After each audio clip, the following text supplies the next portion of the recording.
Dear friends, good morning. आप सभी का एमएल कौशिक यूट्यूब चैनल में स्वागत है, अभिनंदन है। मैं आज आपको एक छोटी सी घटना सुनाने जा रहा हूँ। यह छोटी सी घटना हमारे लिए बहुत प्रेरणादायी होगी अगर हम इसको दिल में उतारते हैं।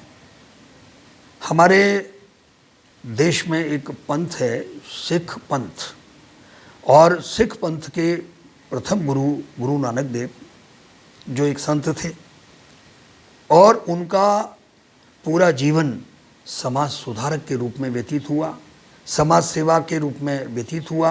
वो सच्चे समाज सुधारक और सच्चे समाज सेवी थे। उन्होंने अपने उपदेशों के माध्यम से सभी का मार्गदर्शन किया। तो उपदेशों की श्रृंखला में एक बार वो अपने शिष्यों के साथ भ्रमण पर थे।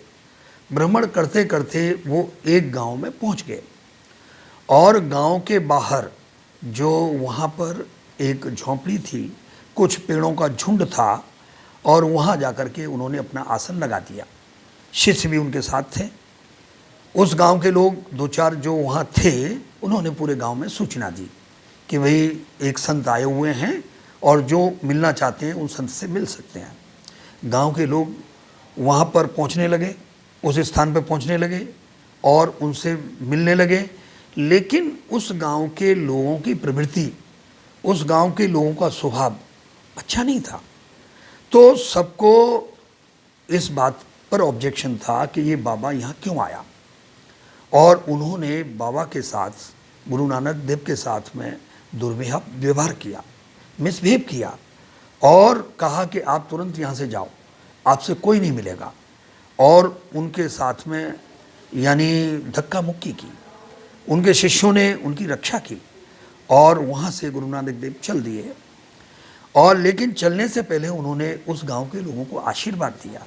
आशीर्वाद बड़ा अद्भुत था, अद्भुत आशीर्वाद इस रूप में उन्होंने कहा, इस गांव के लोग सुखपूर्वक समृद्धि के साथ, बिना झगड़ों के साथ इसी गांव में रहें और ये गांव फले फूले विकसित हो, इसके गांव के लोग प्रगति करें, उन्नति करें और सुखपूर्वक इसी गांव में रहें। उनका शिष्य मर्दाना था। मर्दाना इस बात को सुन रहा था। मर्दाने ने कुछ नहीं कहा। वहाँ से गुरु नानक देव दूसरे गांव के लिए चल दिए। उनका तो उस समय उद्देश्य गांव-गांव जाकर के, शहर-शहर जाकर के लोगों को उपदेश देना था।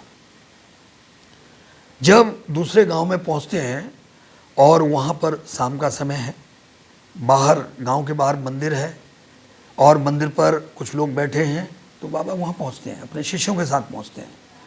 वहाँ गांव के लोग जो बाहर मंदिर पर थे वो उनका स्वागत करते हैं, उनको बैठने के लिए चटाई बिछाते हैं और उनके लिए खाने पीने की व्यवस्था करते हैं, उनको जल पिलाते हैं, उनके पैर छूते हैं, उनसे आशीर्वाद लेते हैं।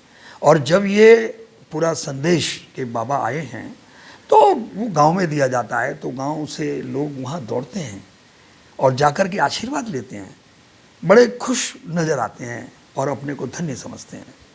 और उनको शाम को वहीं रुकते हैं, उनकी सेवा होती है और सेवा के बाद में प्रातःकाल जब वहाँ से विदाई होती है तो वो उस गांव के लोगों को आशीर्वाद देते हैं। अब वो आशीर्वाद है या श्राप है, ये तो हमें विचार करना है। वो कहते हैं कि यह गांव उजड़ जाए, इस गांव के लोग इस गांव में बिल्कुल ना रहें, इस गांव के लोग जगह जगह चले जाएं, जगह जगह चले जाएं, जगह जगह बिखर जाएं और गांव उजड़ जाए। अब देखिए, जब गांव नहीं रहेगा तो लोग कैसे रहेंगे?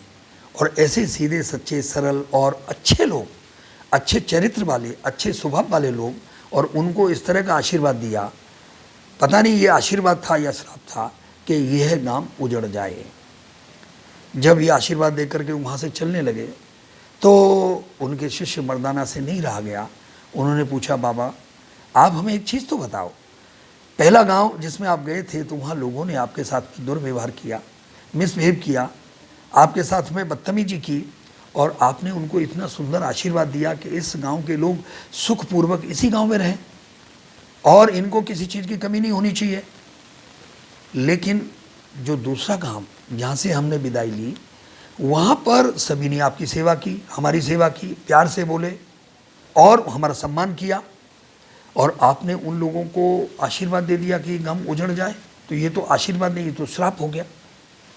बोले कि मर्दाना, मैं आपको समझाता हूँ।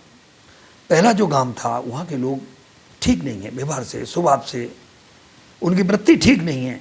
अगर ये खराब लोग अगर जगह जगह चले गए तो ये जाकर के बुराइयों को जगह जगह फैलाएंगे।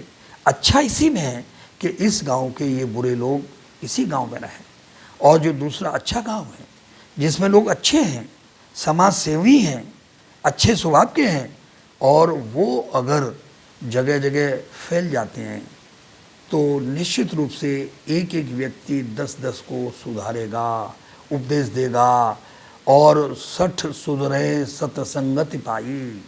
और जो जगह जगह मूर्ख हैं, जो 60 हैं, वो अच्छी संगति से सुधरेंगे। तो मैंने इसलिए दिया कि इस मेरे आशीर्वाद में समाज का कल्याण है। ये तो अच्छे लोग हैं, जहाँ भी जाएंगे वहाँ अपना स्थान बनाएंगे, अपने व्यवहार से, अपने स्वभाव से सभी को प्रभावित करेंगे, और इनका जीवन तो जहाँ भी जाएंगे वहीं सुखमय होगा। अतः हम सभी को ध्यान रखना है कि अपने व्यवहार को, अपने स्वभाव को, अपनी वृत्ति को, अपनी सोच को एक अच्छी सोच बनाएं, और वो समाज के लिए कल्याणकारी, हितकारी सोच बनाएं। निश्चित रूप से हम सुखमय जीवन व्यतीत कर सकते हैं, और औरों को भी हम मार्गदर्शन दे सकते हैं। बहुत बहुत धन्यवाद। Thank you very much.